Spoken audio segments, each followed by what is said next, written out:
Okay, hello everyone, and welcome back to Dark Souls 2 Scholar of the First Sin. We are back. In this episode, hopefully, we are gonna be moving into more of the Lost Bastille. There is a boss that I didn't get to in the last episode. I think Macduff's workshop is the best place to go. I have 10,000 souls, which I'm not sure whether this is something that I should use to upgrade. Or if I should, well, I guess I'm not gonna upgrade or level up because I just warped out, but you know what I mean. I think I'm just gonna risk these souls and go for the boss. I wanted to show, that's weird, he didn't do it. Because I wanted to show what happens. That's a bad way to start this because getting to this boss is kind of an endurance run, to be honest with you. And I don't know how challenging they are gonna be. They're not the most difficult boss, but there are some. I have like 3 of these. Why not? This is one of those items, the Divine Blessing. It's normally in the too good to use category, like elixirs in Final Fantasy are another prime. He's gonna blow up. Yeah, that's what I was afraid of. Like elixirs in Final Fantasy, the items you're always holding off on using, and then at the end of the game you have like 10 left over that you never used. That's why I prefer to use these Divine Blessings, at least for these emergency situations. Oh yeah, there is a guy that blocks the way here, which we'll use a Fragrant Branch for. Why not? Oh, come on. Today, please, thank you.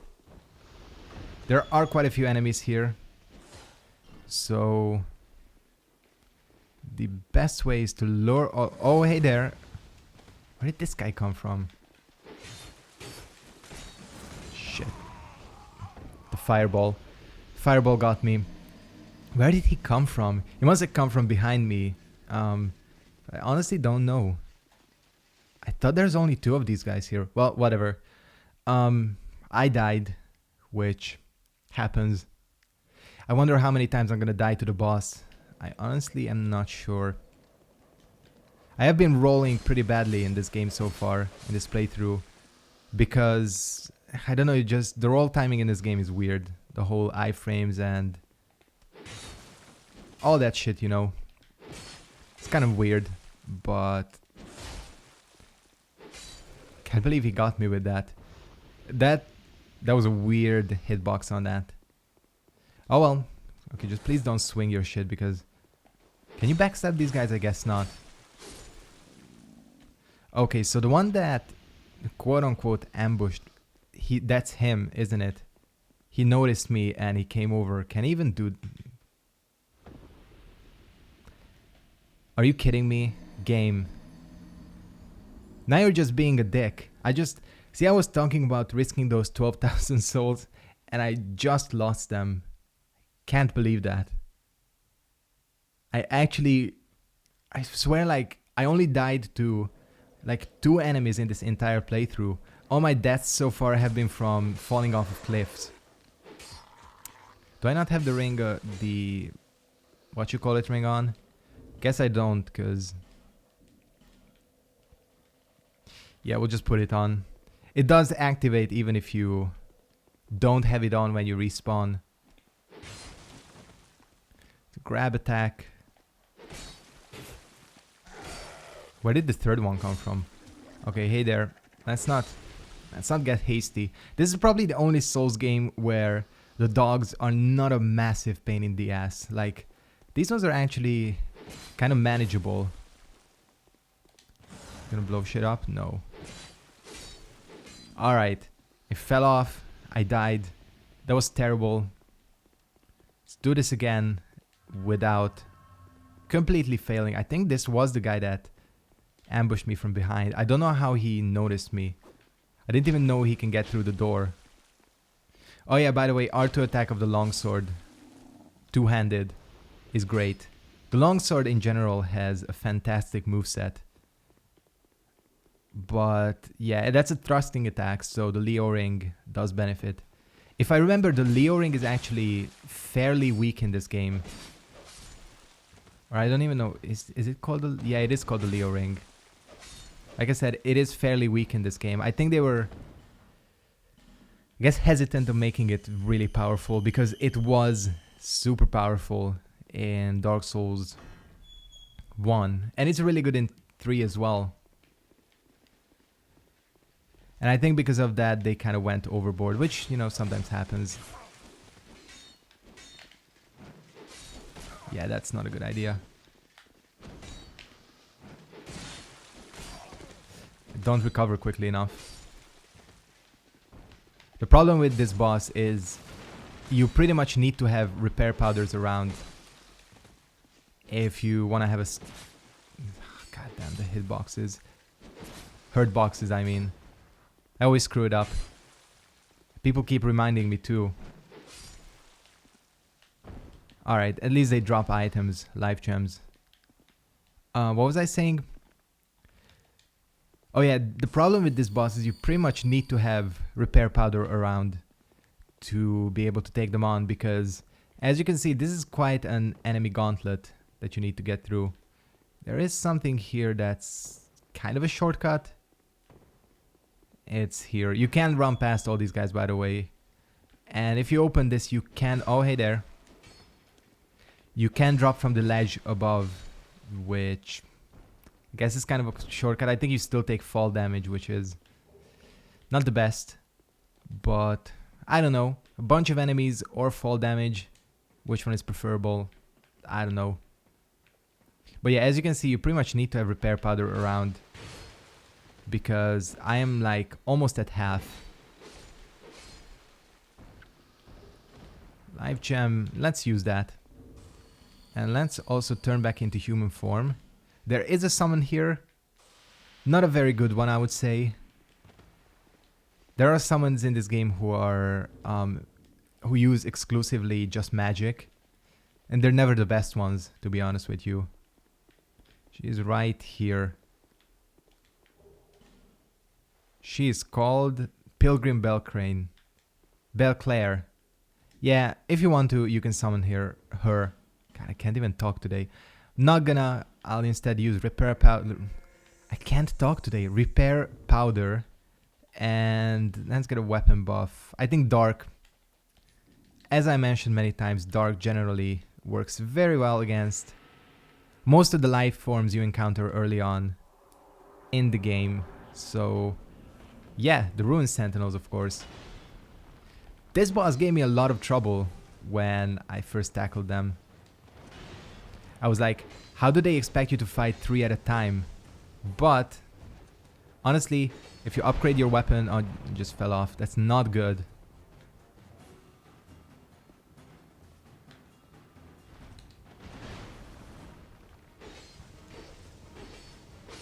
Cool. There's a life gem. If you're quick enough, you can get the other one to jump up here. Get some damage in. Come on. Jump. Here we go. We're gonna maximize our damage here before the other one jumps up as well. And I think that's about all we're gonna get here. This is one thing that's kind of BS about this boss. BS. I never say BS. I don't know why I said that there.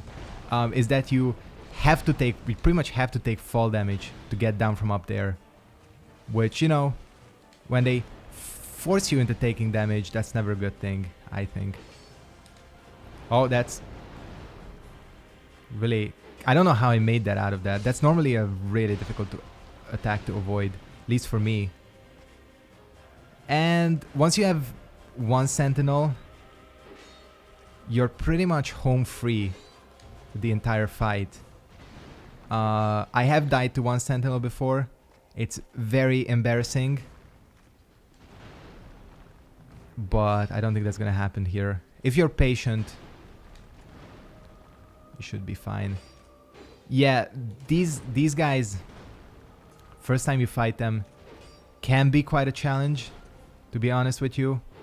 You know, pitting you against 3 bosses when you're probably taking these guys on pretty early, and it's challenging, you know. They all have, well, not movesets that are difficult to dodge, but you're gonna be, you know, like facing off against a new opponent, still getting the hang of the game mechanics as well. So, you know, they were challenging for me when I first tackled them, but now, not really. There are a bunch of hidden walls around this area. I think most of them are marked, but some of them contain items. Is there another one? I actually don't remember. Or is this just an empty room? I think this might be just an empty room. These are the hidden walls you have to press X. This is not a mimic, right? Oh yeah, that's another thing in this game. Wooden chests can be broken if you attack them. Target shield. Not even worth it. I think that's about it. I know one of them contains either a spell or a ring. Not sure which. Oh, this one leads up. Yeah. Not that any of these are important to my character. I just wanted to show them. Damn, losing those 12,000 souls, it's kind of a shame. I would have like 50,000 actually. Oh well, yeah, it is Hush. Contains Hush, which is damn useless. I think they actually did a good job with the Hush spell by combining it. What is it called in Dark Souls 3? Like Spook. That I press circle to jump when it's mapped to L3. So yeah, that jump wasn't gonna happen. I think there's another one in here. So yeah, just like a ton of hidden walls around. Why? Don't ask me. One of these guys is here as well. We'll see these guys in a bit in the second part of the Lost Bastille. They can get kind of annoying, but for now, we are gonna hit this bonfire right here. Could go into the optional area, but I don't think we're gonna do that just yet. I mean the bell tower. I'm not in the mood to fight gargoyles, so instead, I think we'll just head on normally. There's still one area of the Bastille I haven't explored yet, but it's all gonna loop around, so we'll be fine. Right now, what we do need to do is level up. I don't know, can Sentier's Spear be buffed? I actually don't recall whether it can or can't be. Well, you know what? I thought about this. If I'm not gonna go for any type of spell, I might as well increase my vitality a bit more and maybe get some better armor. That would be nice. Yeah, I think we'll do that. Again, just because I'm not spending a lot of stats on anything else. In terms of other things we need to do here, there aren't really any. Live gems I'm fine with, so let's just move on. I think I'm gonna go back to Macduff and clear out that area that I didn't go to in the last episode. Oh yeah, by the way, sorry once again for missing 2 days. Well, I uploaded MK the day before yesterday. Right now, I'm pretty much settled in Hungary. Still got my license to take care of. Right now, I started looking for jobs, and that's taking up quite a bit of time. It shouldn't affect my channel though. Once I do start working, it's, you know. Am I about to die? No, I'm not. Still gonna be able to record normally, especially since the time difference. I know that a lot of people, most of my viewers are from the US and the UK, and I think the oh shit, like the 1 p.m. to 2 p.m. upload time, Eastern Standard Time, kind of works for everyone. It works for me because I can record in the afternoon, edit and upload. Shit, the dog. That dog prevented me from healing and got me killed. Again, so I can record in the afternoon and edit, and I can upload, and I think it's not too late for people living in the UK and Europe. I mean, it shouldn't be, it's like 7 o'clock, and it's still good for people in the US. If you're outside of that time zone, I'm sorry. It's pretty bad. I know. Like there are a couple of people I watch on YouTube as well who are like on the West Coast or Australia or something, and I know those upload times can get pretty strange. But you know, try our best here. But yeah, again, like working shouldn't affect anything on this channel at all. Oh, by the way, speaking of like games and everything, what's that game? No Man's Sky is releasing today. It's releasing here in Hungary at least today. Man, that game is very controversial, I know. Like, the thing is, in concept, just shot me in the back. Damn, why is this encounter so difficult? Again, like, conceptually, that game actually kind of looked interesting to me. I kind of do like the sci-fi aesthetic they're going for. They're going for, I guess, more of that like 60s, 70s sci-fi. You know, the one that's like very bright and optimistic instead of dystopian. I think that's a good kind of style to go for, that pulp sci-fi thing. However, I have watched people play the game and read some opinions and reviews, and man, if it didn't have those survival mechanics, I'd be so interested. Plus, the other thing is the game is pretty much lacking in content from what I've heard. I know they said that they have like 1 trillion planets and everything, but you know that's bullshit. Like, we all know that's bullshit. And they don't have 1 trillion planets. What they have is a ton of presets and a ton of colors and a random generator that puts it all together and gets a ton of options. It's not gonna have 1 trillion planets. And the same with the wildlife as well. It's like a bunch of... This guy, what the hell? Don't even think about going.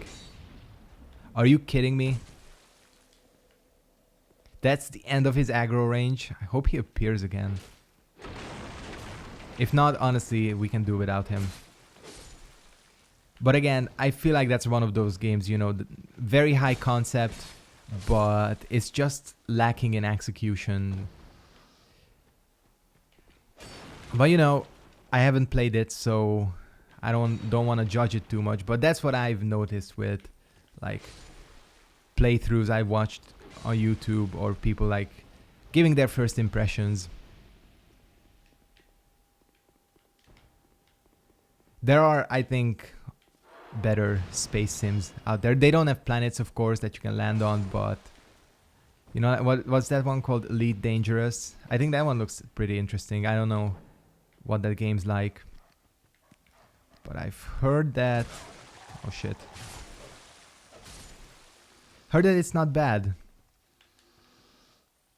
Now here, this is something very interesting. This chest right here.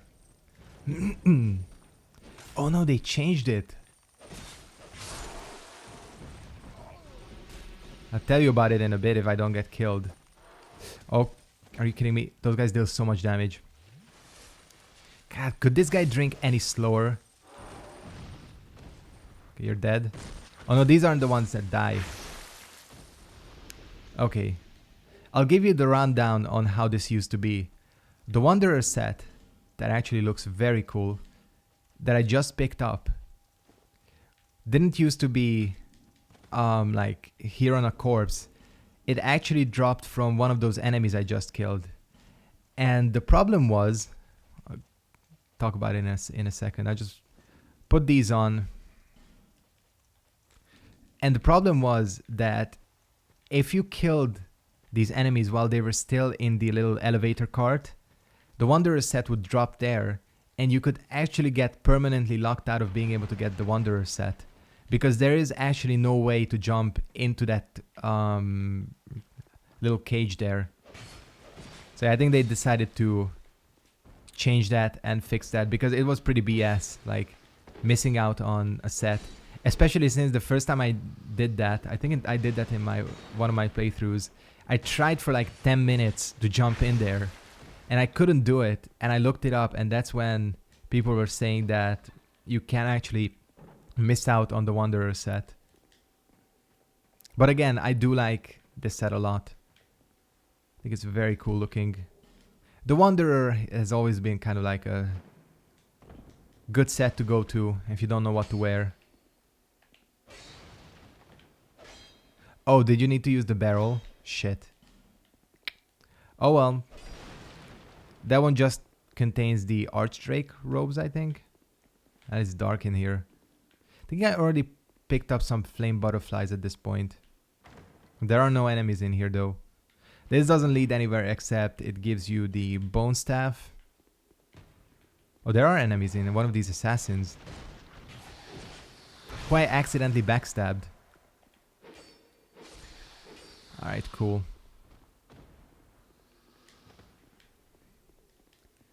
Alright. One of these contains a twin blade. There it is. It's a very cool weapon. Twin blades are a unique weapon category, and the parrying dagger. Unique weapon category in this game. They didn't ever bring them back for some reason. But I'll show you in a bit why this is an awesome weapon. I mean, it's useless. Like, the standard twin blade is very bad. Oh, can I not use it? Oh, 26 dex. Still. This is the move set. You can go Darth Maul on people here. Yeah, but this one, there are better twin blades. And the twin blade class in general doesn't have very good weapons. But you'll see when we get... what's the follow-up to that? When we get Sentier's Spear, that it borrows some of this moveset. I swear that... oh, that does have a follow-up. Yeah, Darth Maul would be proud if he saw the twin blade. I think this cage... oh yeah, this one goes up. But that doesn't matter. It's not a problem because we do want to go here. Plus, this gives us access to... oh, that's a Skeptic Spice. It's also an interesting item that I think is unique to this game. These spices, and there are two versions, the Skeptic and the Simpleton. It allows you to lower the int requirement on spells and miracles. The only thing is that if you do use the spice on a weapon, there's actually no point of me going here. If you do use the spice on, not a weapon, I mean a spell, it does get negative scaling. So, you know, it's kind of just like a trade-off. If you want to use one of the stronger spells, but you don't want to get to the 50 int requirement. Oh yeah, there is something in here, right? Yeah. You don't want to get, for example, to the 50 int requirement. You can bring it down, you know. And I think there might even be one. Yep, there it is. This leads to a shield, if I'm not mistaken. Oh, fucking hell. I did not actually know there were this many pursuers around. Oh yeah, that's another thing he can do. He can poke out from behind his shield. The tracking. See, this is the kind of tracking I'm talking about. Alright, I'm dead. Okay, sorry about the cut there. Not only did I die, my phone started ringing as well. And, you know, this is the thing when you're searching for a job. Whenever your phone rings, you like jump to it. But it wasn't that. So we are gonna take on this pursuer again, who once again has hit me. But oh, I almost rolled off. I don't think it's gonna be a problem killing him. 2, and how did that not count as a dodge? I don't know. Yeah, I didn't remember that there were this many pursuers around. I knew that there were a couple. Maybe I didn't even meet all of these ones. There are quite a few, as you can see. Another twinkling. And if we make this jump, flame butterfly, and the shield. Where is the shield? Oh, yeah, I remember. You need to like edge along the wall there. It is a good shield. I think I used this one on my first Scholar playthrough, if I remember correctly. People, because I was wondering about how to get this item. This one is very well hidden. And then people informed me on how to do it. Yeah, it kind of makes sense. Golden Warrior Shield. Golden Wing Shield, I'm sorry. Exists in Dark Souls 2 as well. Spell parry. Good defenses. Well, not the... Well, actually. Let's just check this. Actually, not that good. Good magic defense. How much does this have? Oh, wow. That's like really bad. Did I really use this shield? Did you see that? It said cannot use bonfire. That means somebody was trying to invade me. Okay. There was actually no need to rest. But let's go ahead. Shit, all these dogs. Okay, I take back what I said earlier. The dogs in this game are irritating.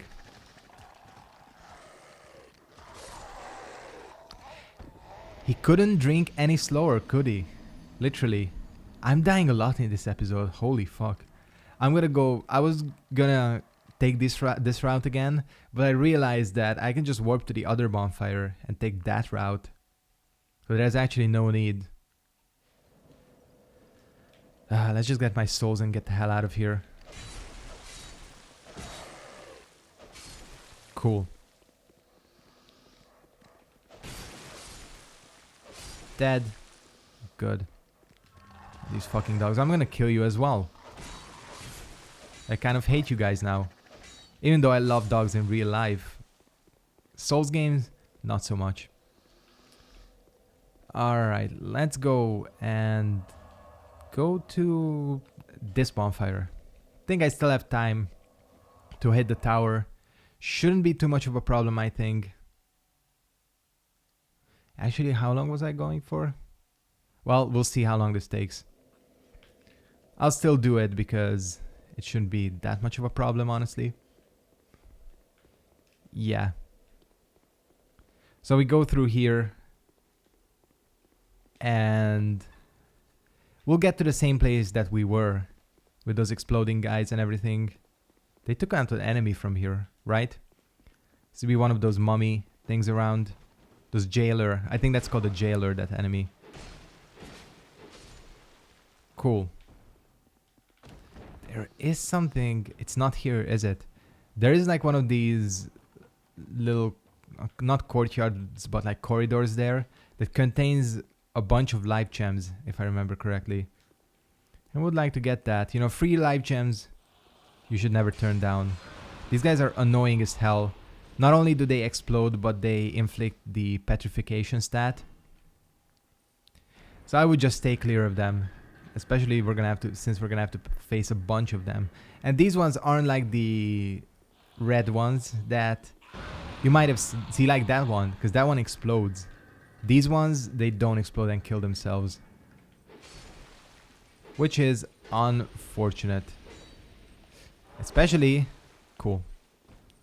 I was gonna say, especially if I can't hit them for some reason. That took like a weirdly large amount of hits. Yeah, this is where we just were. Where we went out to get the golden wing shield.